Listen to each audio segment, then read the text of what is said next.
শোনো বৌমা, আজ থেকে তুমি এই বাড়ির মালকিন হইলা, তাই এই বাড়ির রান্না, কাপড় কাচা, বাসন মাজা, ঘর গোছানো এই সব দায়িত্ব তোমার। এটা কি মালকিন না মা, কাজের মাসি বলে। আচ্ছা মা, বাঁধাকপিটা কিভাবে কাটবো? সে কি গো, তোমার মা সামান্য বাঁধাকপি কাটাও শেখায়নি? তা আপনার মা যখন এতই শিখেছে তাহলে আপনিই কাটুন না মা।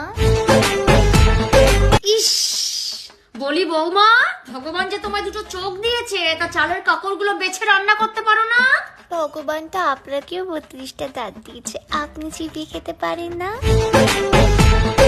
হে কি, তুমি বাড়িতে সব সময় এরকম চুড়িদার পরে থাকবে নাকি? বলি একটা চক্ষু লজ্জা আছে তো।